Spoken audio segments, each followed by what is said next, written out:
gille Mamadou Bocar e yimɓe amen e koye mumen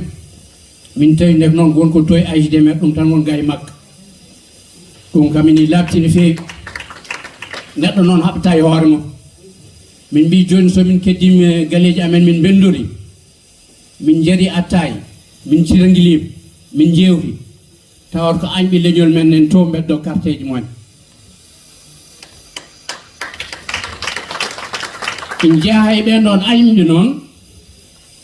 soldateɓe ɓe kono gandi e lundu o e hoore mum ko natta ko wiyete ko lundu wona lundu mi juttintake hen no fewi saabu mi windi mi haali min mawɗin ke safalɓe ndi gonnomi nde cuklel ko safalɓe jaaɗade am safalɓe mbiyannomi ni yomi rento fulɓe ciirede wotomi yaltat min tan goto yom wawat janfade ala fof ko majjimi he capar gandon leydi ndi toñangue yettima ɗo ganduɗa wawa heɓɓitede hanti kono eɗen cohli wayɓe Mamadou Bocar en saabu min mbawa joɗade tan minen mbi jeytar saabu jeytar wottinta hertinta hay goto joni te ko caɗele mawɗe min payi min mbi noon yomin pecco jamboreɓe wayɓe Mamadou Bocar yo gon nder leydi ndi ina pindini yimɓeɓe ina kebte leyɗele men sin mbawi ina keɓɓito jangdele men bonnaɗe ɗe duuɗi bonnaɗe ina liggo taw minen liggey amen momin mbaɗa arat tan jokko ɗum waɗi amen fellidi ɗoftu dum e toɓɓe ɗiɗi saabu minen haramen ko haare leydi wona goɗɗum ko haalat ko ɗemɗe min keɗota ko haalat ko loi d'amnistie min keɗota saabu min ñawore wodata min keɗima ke toɓɓe ɗiɗi ɗen toɓɓe ɗiɗi waɗimi arde ɗo hen hannde ngam hollidde Mauritanie naɓe wonɓe France makko yaadi ke Mamadou Bocar toɓɓere ɗi nde wiyete ko autonomie eɓe juuɗanaki hen no fewi kono ko nden ɗon toɓɓere wonno duga amen ko ɗum il faut que diwanu foof jeyto hoore mum eɗen karto laamu Mauritanie hannde sukaɓe men janggata tawi diwan kañum jogui jangdi mum kañum subto ɗemɗe poɗɗe jangdinede caɗele gustima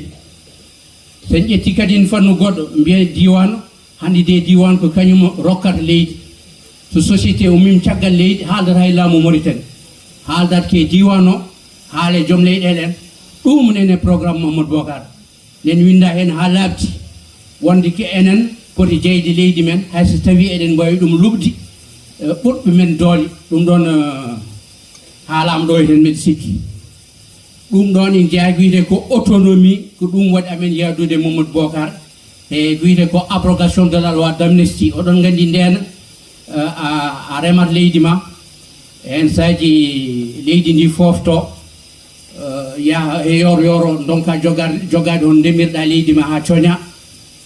on ɗon loi joni sa liggaki leydi ma tan a natti jeydi ko ɗum addi caɗele men ɗe joni neɓe wini laamu foti hen nanno juuɗe mum kono minen min gonɗinani laamu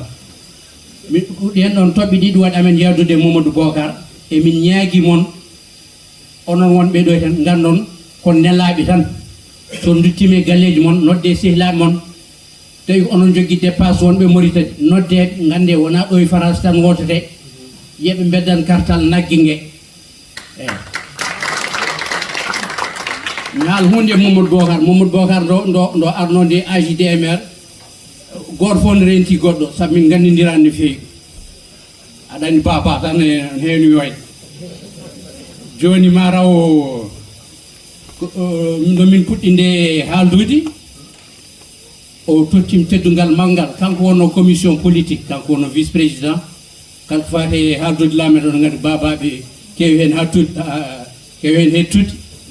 min o fotani mi tintindi ni o witam siré ko ɗum ɗo hawra a jeeyaki hen kono bisimilla ma haal toɓɓe jiɗɗa hen ɓeydu ɗon cehlagal men fuɗɗi ko neɗɗo teddinɗo sukaɓe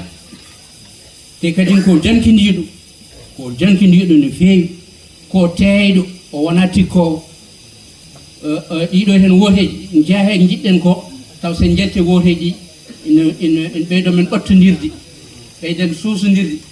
golleɗen ligguiyaji ɓurɗum himmude kadi sabu gonɗen ɗo ken fecciɓe no feewi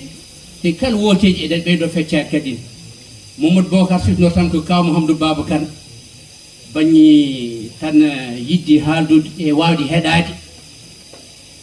ɗum waɗi mbeɗa sikki ko lomti ko kaw Mouhamadou mataw ko junngo bajjo bajjiri goto bawɗo rewi ɗon